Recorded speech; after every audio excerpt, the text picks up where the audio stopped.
نحمدہ و نصلی علی رسول الکریم اما بعد۔ آج کا جو موضوع ہے وہ ہے سائنس اور جنگ۔ تمام طلبہ اور طالبات سے میری گزارش ہے جو درجہ 7ویں میں زیر تعلیم ہے کہ وہ اپنی ٹیکسٹ بک یعنی درسی کتاب پیج نمبر 100 پر اوپن کریں گے، یہاں ان کو یہ سبق ملے گا۔ آئیے ہم اس سبق کو پڑھتے ہیں۔ کہتے ہیں کہ پہلے زمانے میں جنگ میں مختلف فوجوں کی جسمانی طاقت اور پھرتی کا مقابلہ ہوتا تھا۔ ان کے ہتھیار بھی پرانے طرز کے اور سیدھے سادے ہوتے تھے۔ جیت اس کی ہوتی تھی جس کی فوج تعداد اور طاقت میں بہتر ہوتی اور ہتھیاروں کو استعمال کرنے کی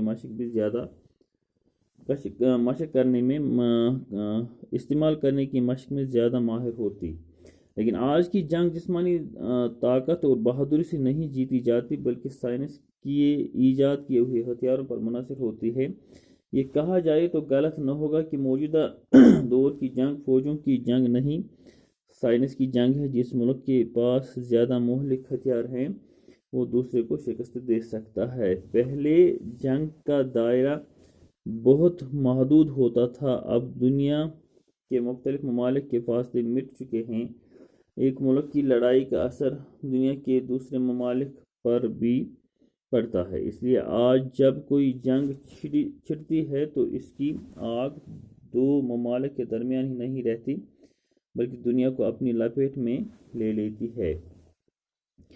اب جنگ کے مورچے صرف میدان میں نہیں بلکہ ہوا اور پانی میں بھی قائم ہوتے ہیں۔ پہلے جنگ کی تباہ کاری اور بربادی میدانی جنگ یا مخالف ممالک کی سرحد پر ہوتی تھی، لیکن سائنس کے بنائے ہوئے مہلک ہتھیار بے گناہ عوام کے گھروں، مسجدوں، مندروں، اسکولوں اور اسپتالوں کو بھی اپنی لپیٹ میں لے لیتے ہیں۔ تلواروں، نیزوں اور تیروں کی لڑائی بھی بہت سی انسانی جانیں ختم ہوتی تھی، لیکن بموں کی تباہی ان سے ہزاروں نہیں بلکہ لاکھوں گنا زیادہ ہے۔ ایک بم کئی میل کے رقبے میں عمارتوں اور انسانی زندگی کو تباہ کر سکتا ہے۔ دوسری جنگ عظیم میں دنیا کے کئی ممالک شدید بمباری کی وجہ سے تباہ اور برباد ہوئے۔ اس طرح افغانستان اور عراق پر امریکی بمباری سے لاکھوں انسان بے گناہ مارے گئے۔ اگر سائنس نے خطرناک بم اور جنگی جہاز اور جنگ کے دوسرے اسلحہ نہ بنائے ہوتے تو اتنے بڑے پیمانے پر تباہی نہ پھیلتی۔ سائنس کی سب سے خطرناک ایجاد ایٹم بم، ہائیڈروجن بم اور مختلف قسم کے تباہ کن میزائل ہیں۔ زہریلی گیسوں کی ایجاد بھی تباہ کن ہے۔ ان بموں اور گیسوں کے اندر چھپی ہوئی طاقت چند سیکنڈ میں تمام دنیا کو تباہ کر سکتی ہے۔ جاپان میں ایٹم بم گرنے سے جو تباہی پھیلی تھی، دنیا کی تاریخ میں اس کی مثال نہیں مل سکتی۔ لیکن جدید ایٹم اور ہائیڈروجن بم اور دیگر خطرناک ہتھیار پہلے کے مقابلے میں کئی گنا مہلک اور خطرناک ہیں۔ دنیا کے کئی بڑے ممالک کے پاس اس طرح کے بم ہیں۔ ہر ایک کو دوسرے سے خوف ہے، کیونکہ اگر اب کوئی بڑی جنگ ہوئی تو اس میں معمولی بموں کے بجائے خوفناک ہائیڈروجن بموں کا استعمال ہوگا، جس سے تمام دنیا آگ کے دہتے ہوئے شعلوں میں بدل جائے گی اور انسانی تہذیب و تمدن ہمیشہ کے لیے مٹ جائے گا۔ اگر تمام دنیا تباہ نہ بھی ہوئی تو اس کا ایک بڑا حصہ مٹ جائے گا۔ لاکھوں آدمی اپاہج اور بیکار ہو جائیں گے۔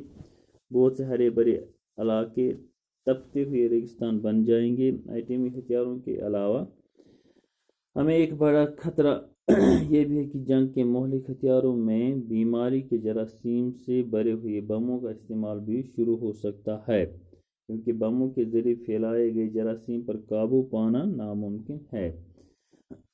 اس کے نتیجے میں جتنی فصلیں، جانور اور انسان مختلف بیماریوں کا شکار ہوں گے، اس کا اندازہ لگانا بھی دشوار ہے۔ یہ بات واضح ہے کہ خطرناک جنگی ساز و سامان اور تباہ کن اسلحہ سائنس کی نئی دریافت ہے، لیکن اس کا مطلب یہ نہیں کہ یہ سائنس کا قصور ہے۔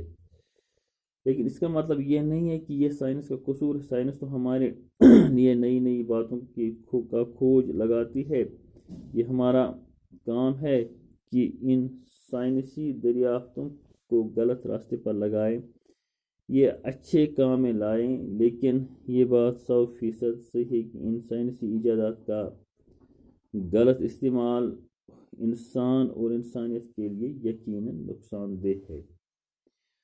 تو آئیے اب ہم ان الفاظ کے معنی آپ کو بتائیں گے جو اس سبق کے میں آئے ہیں۔ پہلا لفظ ہے طرز، اس کے معنی ہے طور، طریقہ، انداز، تعداد، گنتی، عدد، مشق کرنا، بار بار کام کرنا، مہارت حاصل کرنا، دہرانا۔ مہلک، ہلاک کرنے والا، جان لیوا۔ جنگی ہتھیار، میدانی جنگ میں استعمال ہونے والے آلات، تباہ کن، برباد کرنے والا، شدید، سخت، مشکل ترین، خوفناک، ڈر سے بھرپور۔ تہذیب و تمدن، طرز معاشرت، اپاہج، معذور، لولا لنگڑا، 100% پورے کا پورا۔ منحصر، دار و مدار، اسلحہ، ہتھیار۔ تو اس طرح یہ سبق جو ہے اپنے اختتام کو پہنچ گیا۔ ہم آپ سے اجازت چاہتے ہیں۔ خدا حافظ۔